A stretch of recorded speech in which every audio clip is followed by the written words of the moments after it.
E a luta que você teve em relação ao mercado para poder ser lucrativo, né? Você caminhou por quais mercados, o que você começou fazendo, entendendo que talvez não desse certo para poder ganhar dinheiro de fato com o trade esportivo. Cara, minha primeira luta foi o desemprego. Porque eu conheci o trade, mais ou menos assim, em metade do ano. Eu lembro que tava na intertemporada sem jogos, então eu fazia muito campeonato polonês, sabe? É o que tá acontecendo agora. Hoje eu já sou mais acostumado a trabalhar isso, né? Mas não tinha os campeonatos da Europa grandes, então eu comecei ali no meio do ano. Cara, quando deu em setembro, isso era junho, julho, em setembro, mais ou menos, um mês depois do nascimento da minha filha, né? Uhum. Eu tenho duas filhas. A primeira filha, ela, eu fui demitido dessa empresa, sabe? E sem perspectiva, era 2016, tinha acabado de acontecer o impeachment, né, da Dilma, e aí meu setor já tinha acabado, o setor, acabou aquilo que eu te falei no começo, Sim. e eu olhei no trade esportivo uma possibilidade de fazer dinheiro. Recomeçar, né? Tinha uma grana guardada, segurei aquela grana e tal. Falei, cara, eu vou ter que botar um pouco aqui e vou ter que ir lá. Então, meu primeiro ano de trade foi assim: ganhei dinheiro, mas não conscientemente, Sim. entendeu? Fiz muita coisa sem saber. Então, o meu primeiro mercado no trade foi o under, que é o que eu voltei às raízes. Eu comecei no under limite. Eu comecei nos unders à frente. A minha primeira aposta na Betfair foi um under. Eu lembro que foi um jogo Ponte Preta e Figueirense pela Copa do Brasil. Eu fiz um under lá e assim, longa exposição, nem sabia o que tava fazendo. Botava lá e deixava correr, torcendo e Sim. fechava. Era um negócio assim, sabe? Pelo site mesmo.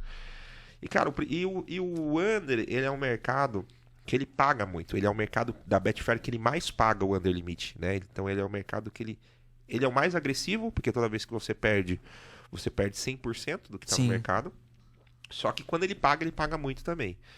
Então, cara, se você pegar ali, se tiver alguns critérios básicos, e no meu caso eu tive um pouquinho de sorte nesse primeiro ano, tinha alguns critérios técnicos, eu tirei alguma grana do mercado, mas totalmente sem emocional, sem conhecer muita coisa que eu sei hoje, sabe? Então, o primeiro ano foi assim, esses trocados que eu ganhava ali acabavam me sustentando, né? Sim. Acabava pagando ali a conta do mês, a compra do mês, e desempregado e sem perspectiva nenhuma de arrumar emprego na minha área. E aí eu comecei a conciliar os projetos de engenharia civil, pegava alguns projetinhos por fora, fazia um projeto e outro por fora, pegava esses projetos e conciliava com trade, projeto e trade, e, cara, e foi assim. Até que 2017 eu tive que dar um passo atrás. Falei, cara, não dá mais pra viver assim.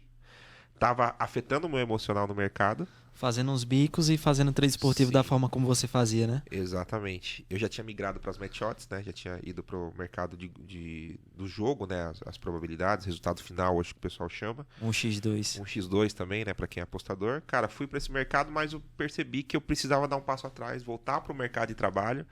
Aí morava aqui em São Paulo, fui para minha cidade de Sorocaba. E aí meio que dei um passo atrás para reconstruir tudo aquilo. Falei, cara, preciso fazer o quê?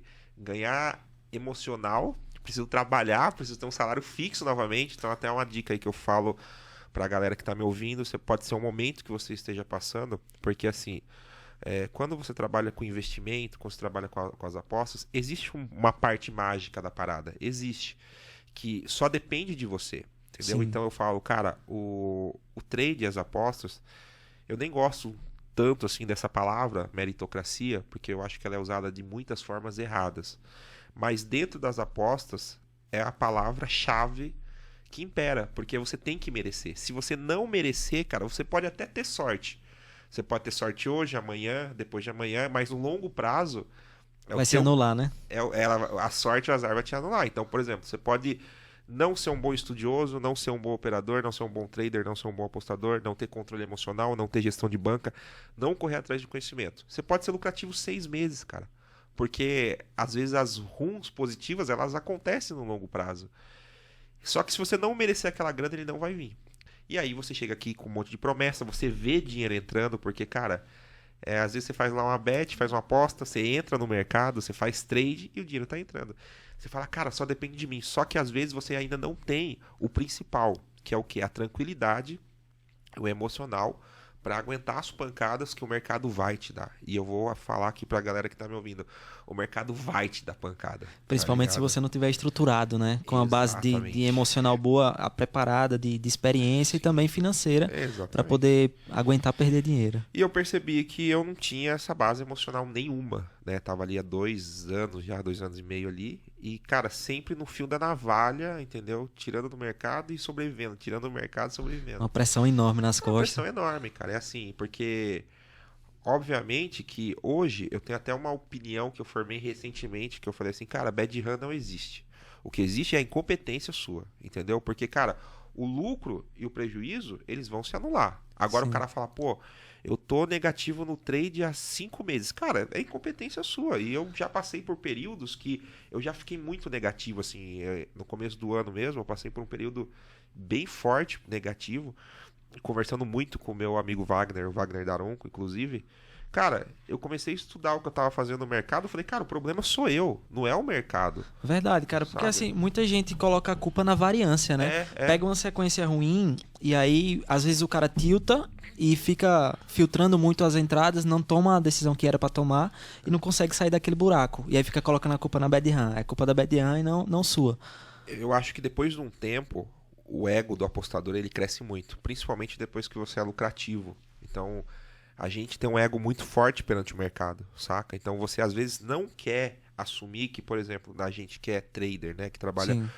o mercado. O nosso mercado de trade esportivo ele é muito volátil. Para quem Sim. trabalha de verdade no mercado sabe isso, ele é muito volátil. Então, uma estratégia que funciona hoje, uma movimentação de mercado que ela funciona hoje, daqui 6 meses não é garantia que ela vai funcionar mais. Verdade. Nesses 5, 6 anos que eu tô no mercado, cara, eu já vi o mercado mudar muitas vezes. Muitas coisas que funcionavam e aí surge uma ferramenta nova no mercado, já desestabiliza todo o mercado. Surge uma informação nova no mercado, já muda todo o mercado. Muda uma regra do esporte, que é o futebol que eu trabalho. Então, por exemplo, entrou o VAR. Os mercados já se alteraram inteiro. E às vezes o cara tem um ego, ele não quer mudar aquilo, entendeu? Aí o cara bota a culpa daquele ego que ele tem, porque ele não quer mudar aquilo que ele faz. Ele bota a culpa da incompetência que ele teve para ver a mudança de mercado.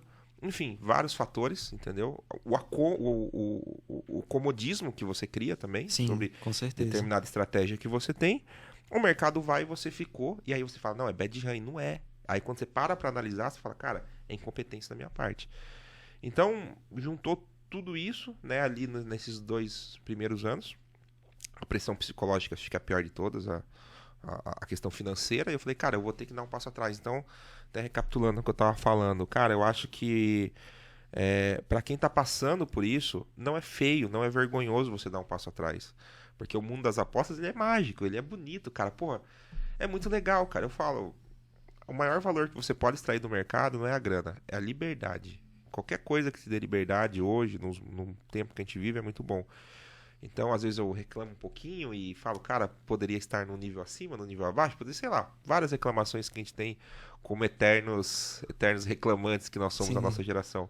Mas eu falo, cara, a possibilidade de você acordar a hora que você quer, de você escolher o seu dia de trabalho, de você escolher o jogo que você vai trabalhar. De poder trabalhar de onde quiser, né? Sabe? Não é da praia sempre, mas... Não é da praia, mas assim, eu nunca tive essa experiência de fazer trade fora de casa, mas eu falo, poxa, a possibilidade de você escolher a sua vida, isso é muito bom, entendeu? Mas isso tem um ônus, né? Então é muito mágico. Então, às vezes, as pessoas querem fazer isso muito rápido acontecer e acaba se estrepando. Então, cara, eu não sou o melhor exemplo disso, como... Minha trajetória não sou o melhor exemplo de tipo, começou certinho, teve um planejamento. Não teve planejamento nenhum. E eu acho que a maioria vai por esse caminho aí mesmo, entendeu? Eu acho até por um problema social que a gente tem no Brasil hoje, de muitas pessoas desempregadas, a taxa de desemprego em alta, muitas pessoas que são formadas e não estão conseguindo extrair aquele lucro que planejaram ali no curso que né, a pessoa fez. Sim. Então isso vai trazer as pessoas muito pro lado dos investimentos e para dentro das apostas. Mas não significa que você não tenha talento para fazer aquilo. Significa que talvez o seu momento emocional e financeiro não esteja adequado para você fazer isso. É para desistir? Não é.